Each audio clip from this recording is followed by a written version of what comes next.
Well, hello everyone. My name is Monica Davis. I am with Shalon Brown.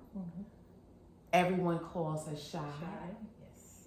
And we are here today in celebration of Women's Month, the month of March. We are highlighting Shai for as a woman that is impactful in the community of Kingston, in her family, in her all walks of life. And she has gone from victimization to surviving, to a survivor, to living. We want to celebrate Shai for living her, I wouldn't say her best life, because we all have trials and tribulations every day. But you're making your life count and you're living on purpose. Yes. So today, this is about you and you telling what does that mean for you when someone says, you are living, girl. I see you.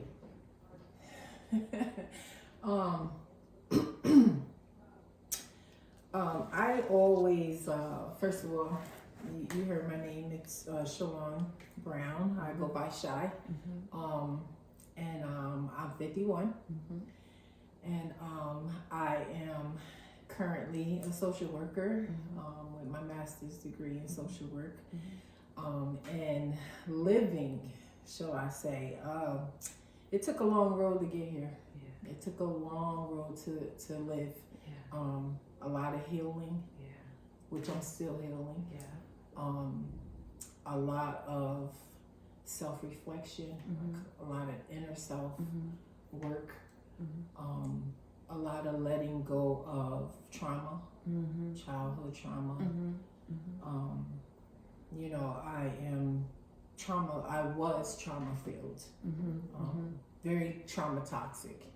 And because I was so trauma toxic, I was led to make, not too good choices in life, in my life, in the way that I chose to live my life. So living now is peace. The ability to get up and breathe and not have to worry about how you're gonna survive. Living now is knowing thyself. Yes. Living now is being selfless with yourself and being able to put yourself in someone else's position or someone else's place and make it not about you but about other people. Living now is just focusing on my hopes and my dreams and what I want to do and what I continue to do in life. But the biggest part of it is peace. And I mean, when I say peace, I mean mental peace, spiritual peace, emotional peace, physical peace. That's what I'm living. So tell me about, what do you do for fun? What is your, when you have some spare time and all the busyness? Well, anybody know me that I think I'm, in my past life, I was a comedian. Okay. So, I crack a lot of jokes. I tend not to be as serious all the time, 24/7. I love to laugh. Yeah. Because at one point I wasn't laughing. At one point I wasn't smiling. But I love life. I love to come in the room and, if I feel like it's stuffy, I'll do something. Yeah. I'll break out in a dance. Right. Something because, I love people. Even when I shouldn't, I still love people. And I just like to have fun. I like to hang out with family. I like to hang out with my friends. They call us aunties now, so I do auntie stuff. Okay. Yeah, that's a long-term thing. Though. When we back in the day, everybody was your aunt, uncle, right? So I do things that I feel like that makes me happy. Yeah.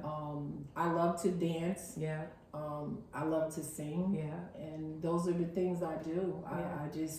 I love to write. Mm-hmm. And I also like to sometimes sit back and not be, when you do things in the community, it's always like you feel like you have to be in the forefront. Mm-hmm. And because part of my gift is, I have the gift to be able to speak in any platform, any room. And because of that, I feel like, sometimes people always expect you to be on the front line, in the front, being the spokesperson for everybody else. So I'm finding peace just sitting back now and letting somebody facilitate me. Right. Wow. Instead of me being a facilitator Right. and giving, Yeah. I'm sitting back to receive now because I've given a lot. Yeah. You know? And the reason why I give so much is because I took a lot. Now, you mentioned that you're 51, you said? Do you find that in this decade, the sitting back, what is that about? Is that about being in your 50s versus your 40s and 30s? What was each decade like that you feel comfortable in being in this position where you can take more of a backseat and still have a presence and impactfulness? I have never had the ability to just sit back. My whole life was hustle and bustle. And I still have. I still work. You do things now, but I had the ability to remove myself when I'm, when I don't want to do something and sit back. Or now my children are adults. They're not babies anymore. Right, so I'm an empty nester. Yeah. And me being an empty nester, it gives me time to be able to sit still. I never was able to sit still. And I'm so grateful that I'm able to just sit still. And sit in that peace. Yeah. And sometimes you have to remove yourself from certain situations, certain people that you might love. People, you might have to fall back and move yourself from that situation for you to be able to sit still. And now in my life, me being 50, and I'm grateful to be 51 years old. Because a lot of people that I've come up with, that I grew up with, did not make this age. They're either addicted to substance or they're not here. So I embrace my age. A lot of people, I don't want to tell I don't care. I tell my age. I'm 51 years old. I'm healthy. And I embrace that. And sometimes, you could see me and be like, is she really 51? Because I'll do something that a 31-year-old might. They out there dancing, I'm going to get out there. You feel what I'm saying? Absolutely. So, my kids keep me youthful. My grandkids keep me youthful. My family keeps me youthful. And, that's pretty much what it is for me. Just because I'm, 51, I don't want to have someone look at me and be like, oh, she's 51, she acts 51, know? So I embrace it. That speaks a lot about your approachability. You're very approachable. And do you hear that a lot as you walk in your walks of life, of how approachable and easy to talk to? Because you are very easy to talk to. So tell me about this place. Where are we at right now? So this is, I'm on the board of Harambe, and this is our first building that we purchased, that we own, that can never be taken from us. We own it, we own the land. And I always do my interviews here because it's a spiritual connection for me. I do connect with the ancestors. I pay homage. I respect them. I love them. And every time I come here, it's a sense of peace. So that's why I chose to be here at the burial ground. And also, if nobody knows, our burial ground is very sanctuary to us because we actually have our ancestors buried there. And so that's why and this is actually some of the artifacts. This is some of the tombstones from slaves. free slaves and slaves still in captive. And I can't think of no other place that I would do interviews at but the burial ground. And we have 2 buildings, but it's just the peace and the sanctuary of this. How much time do you spend here in a week? I come here in the summertime all the time. In the wintertime, I try to come at least once a week. In the summer, I like to go back there and sit back there. I cry. I cry back there. I screamed back there a couple of times because we could come in. We have little benches over here we could sit, and I just spend a lot of time with our ancestors. I am one that is very aware of where I come from, what was sacrificed for me to be here as a free woman without captivity. And I respect it, and I remember it, and any chance I get, I pay homage to it. Right. So that's why this place. Wow. It's beautiful. I've had opportunities to be here, and I feel it. I do feel it. So when you, what are you doing? What are your plans going forward? I know you have your master's social work. Yes. How are you doing with the license? So I'm still working on my license. I did take my license prior. A couple of months ago, I failed it by 4 points. Oh, it's fine. That's right. It's fine. Okay. It's fine. That's right. That's right. It wasn't my time. It wasn't your time. So now I am still working on my license. I'm studying for my license now. I will take it again in April, the end of April. And I'm just, I still sometimes have to process where I'm at. Right. With my education, with being one of the only people in my family to achieve a master's degree. Sometimes I have to look on my wall and see my degrees to understand that this is where I'm at. Right. I never foreseen this happening in my life. Me being a master's degree graduate, I always knew that I wanted to go to college, but life was lifing.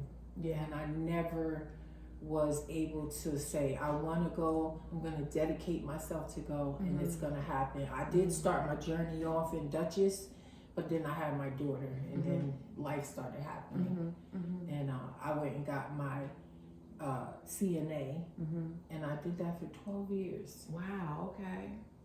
So getting my master's and becoming social worker, it was a whole new journey. But I knew at the age of 8 that I wanted to help people.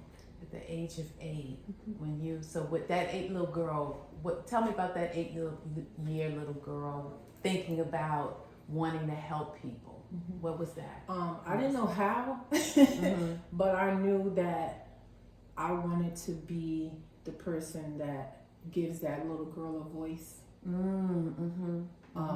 that woman a voice, that teenage girl a voice, that young man a voice, that man a voice.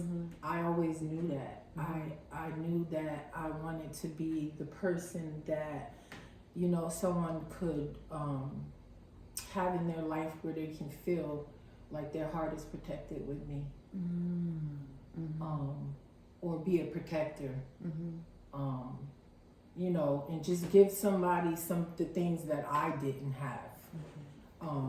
So that little girl knew at 8 years old that I wanted to do something in my life where I was always going to help people. And that just comes from a line of, trauma. Watching my parents and, just a line of trauma. And I remember when I was a little girl, my mom, she was active in her addiction. And I remember saying to her one day, why can't you just stop? And I remember I wanted to help her so bad because I am my mother's only girl. I have 4 brothers in me. And I loved my mom unconditionally. I just didn't understand it at the time. Now that I'm an adult and I'm in this field, I get it. I didn't get it then. And I said to my mom one day, I was like, well, you know, I just want to help you and I want to love you, and why can't you just stop this? Just stop. And, you know, my mom looked in my face and she told me, she said, baby, I love you more than anything on this planet. She said, but I love the drug more. Wow. Okay. And that. What age were you when she said that? I was about 11. Okay. Wow. Talk about being real. And that pierced me. Yeah. Like that stayed with me to this day. And like, even when I was in the streets, I always showed compassion. I showed compassion to people that had addictions. I still do to this day, because I always see my parents in them. You know, and understanding that it's a disease. You know, it's a disease, and it takes a lot of work to come out of it, and you know, persevere and stay out of it. I've never seen you know, my mother clean. Never seen, you know, her clean at all. But I know that my mother loved me.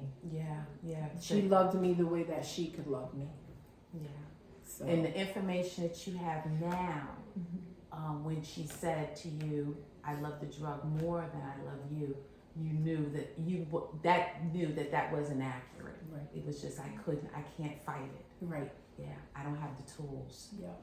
You have the tools now. Yep. You have the tools. How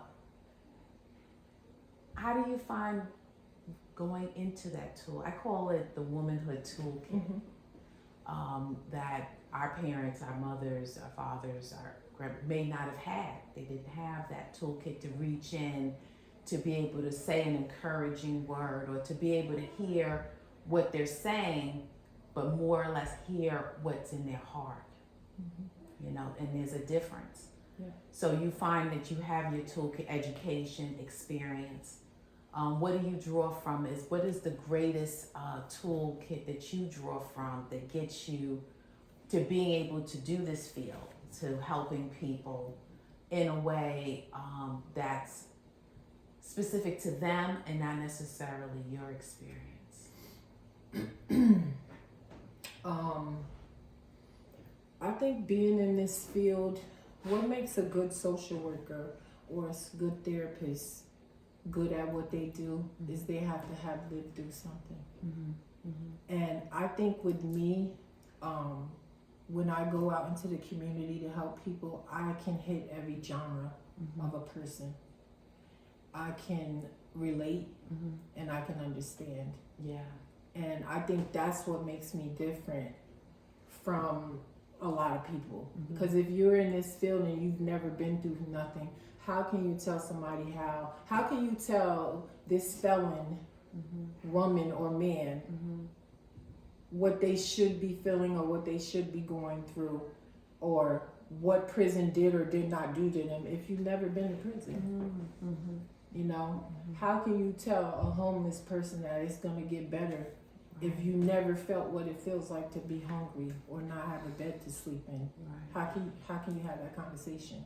So when I go out to help people and a person says to me, Shai, you would never understand, I have to say no, but I do, because I've been through it.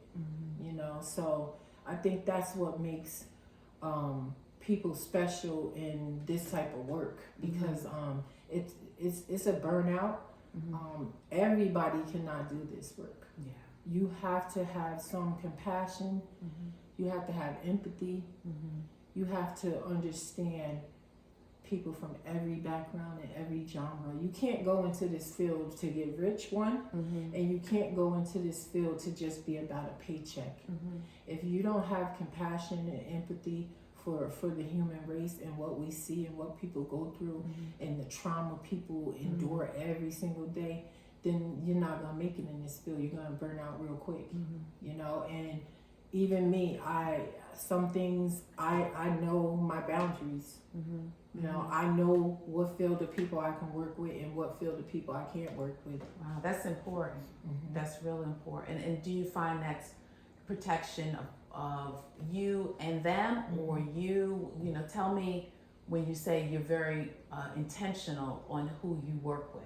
Yeah, I think it's a protection on the individual population that I serve. For one, when I do my job, I don't want it to. I want to give my best, 110%. I don't want to go in there, you know, being half this way and half that way, or being biased about who I'm helping. I want to give them my all. Yeah. And that's a protection for them. And for me, understanding that I'm still healing from certain things, and you know, working with a certain population or being, you know, a part of a certain population could be a trigger for me. You know, people think if you in this field you got it together, but the truth is the people that work in this field are the ones that don't have it together the most. You know, so yeah, we have to take care of ourselves as well. Right. So I know my boundaries about certain things that I can't. This is a field I can't work in, or you know, addiction is a field that I know I can't work in, and because it would be just too trauma filled for me.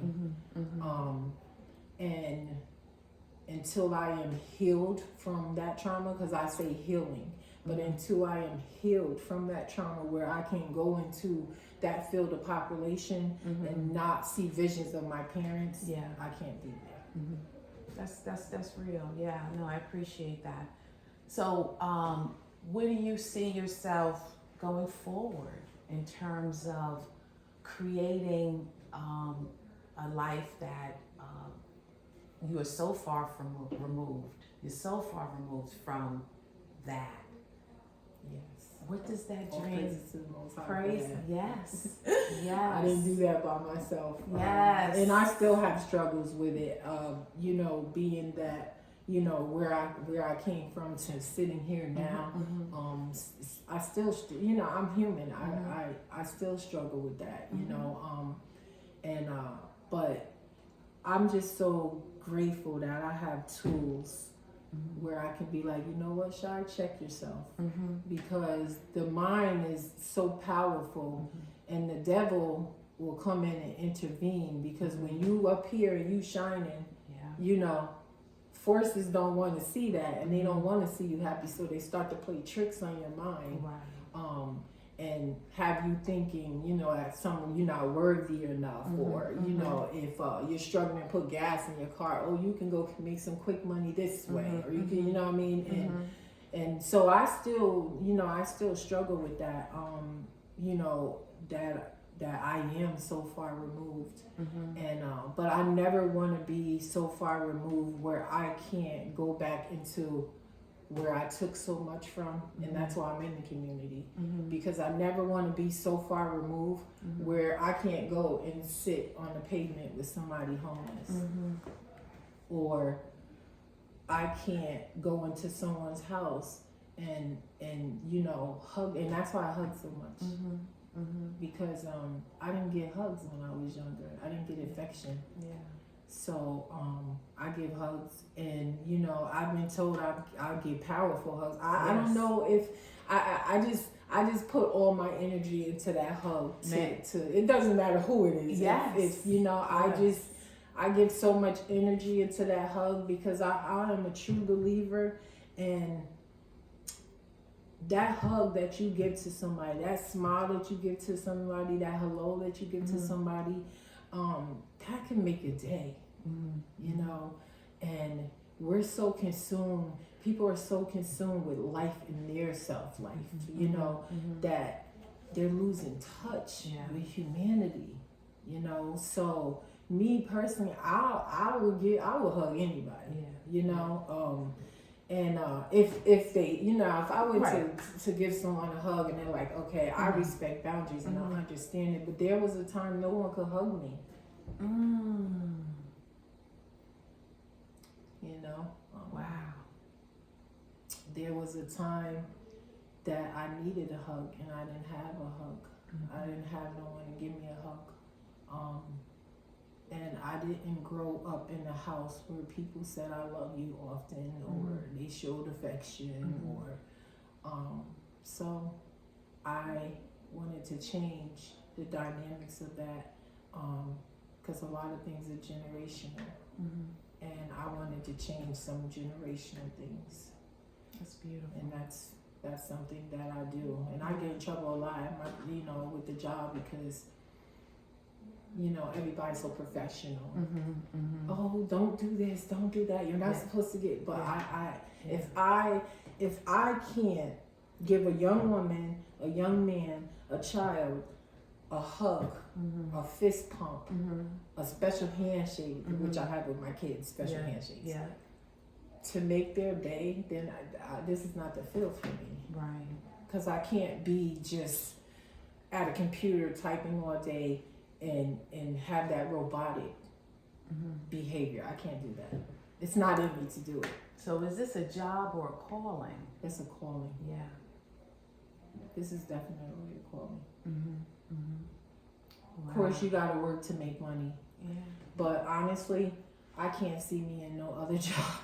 I can't see me doing anything else outside of helping people. I can't, and I've done a lot of jobs, but I can't see me doing anything else where I feel like I will be happy at doing it. My grandmother used to say to me, whatever job you get in this world, make sure you're happy at going to work every day.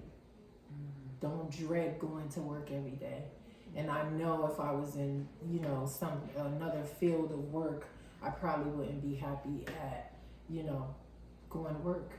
I get fulfillment by a 16 or 17-year-old coming to me and saying, Shai, I was thinking about suicide and that hug you gave me radiated me so much that it changed my thought. Or Shai, I seen you line dancing and I want that courage. I want that bravery. So that's why I always say it's not about me. It's about who's coming behind me and, who am I setting the example for. And sometimes you can be a work in progress because I always say I'm still healing, so I'm still working. But I try to set an example for whoever comes behind me. We have Sydney, who's our young lady on our board. She was little light skin. That's my baby. You see how she be on top of me, right? Yeah.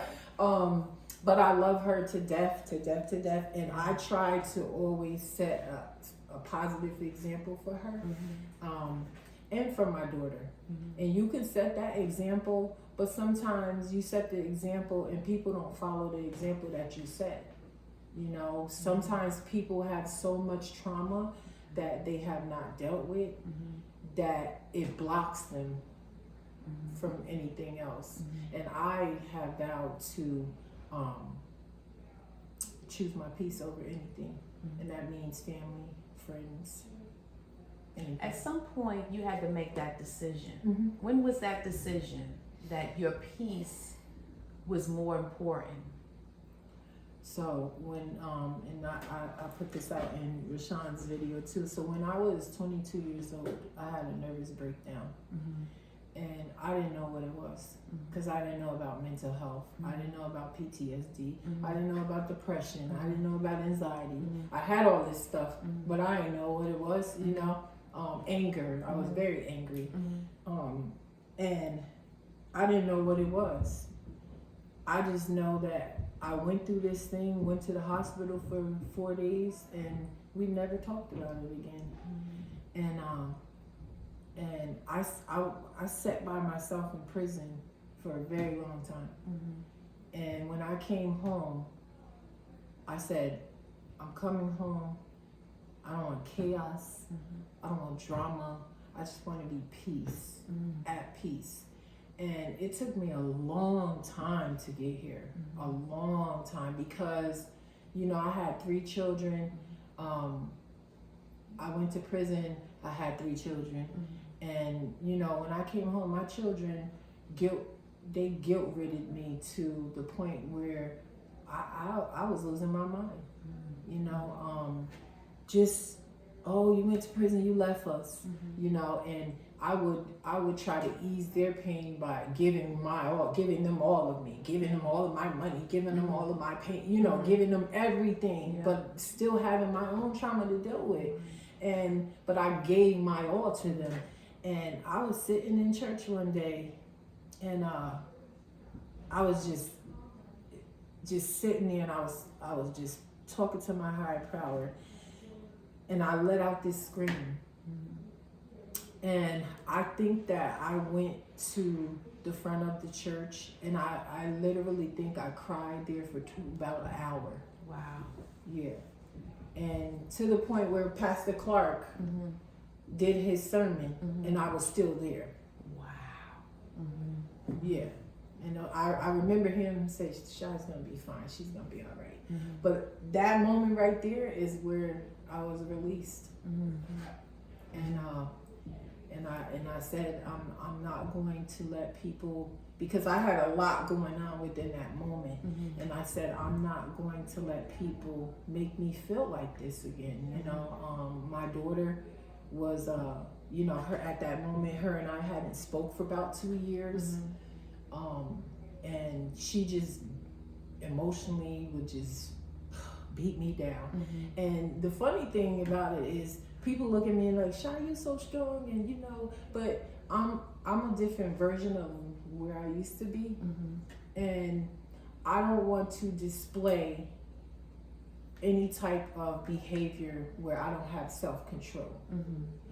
And yeah, she'll curse me out, call me all kind of words or whatever the case may be. And yeah, I could probably bust her mouth open, but why would I? You know, the old me would have, but this is a new version of me. So now I have to learn how to deal with her accordingly, without showing violence, without showing anger, or without even allowing her to see that you got me to this point. So now I just kill her with kindness.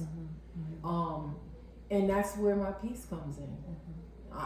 If I have to remove people, places, and things for my peace, I'm doing that, because that's what's more important to me, is being able to. I see parents right now to this day, their kids are literally driving them to their grave, and I refuse to do that. I didn't come this far to allow someone else's behavior and unhealed trauma affect what I've worked so hard for. Wow, that's powerful. So Shai, I'm just going to ask you, are you living the life you want right now? I'm living where I need to be right now. I love it. I'm living where I need to be. The life that I want to be away in a different state or a different country, owning some land.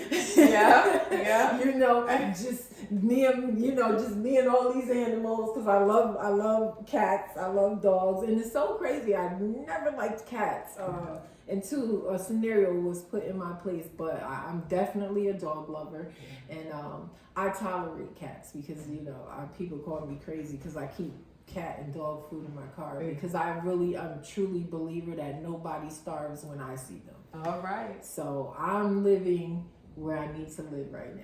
Where God wants me to be, that's where I'm at right now. That's what it's all about. Yeah, and I am definitely embracing it. I'm not rushing God. I'm not saying, God, send me a Boaz. I am waiting on my higher power to do what it is that he said he would do. Amen. Amen. Very good. Well, thank you so much. Thank you. Is there anything you would like to share with all? Because I'm hoping that as many women as possible see you, really see you, and see themselves, and draw the courage from you sharing your story to make those changes, make those tough changes in life, those decisions to preserve the peace that and to preserve who they really are, no matter what their circumstances may be or what they may have done. That we can all be free. We don't have to wait to get to heaven to be free. We can be free right here. And so I just want to thank you for your time and your trust. We know of each other, but now I think we have a little bit more idea about each other. But one thing we have in common, we have a kindred spirit, and one light sees another light, and that light will continue on. And we're just so grateful.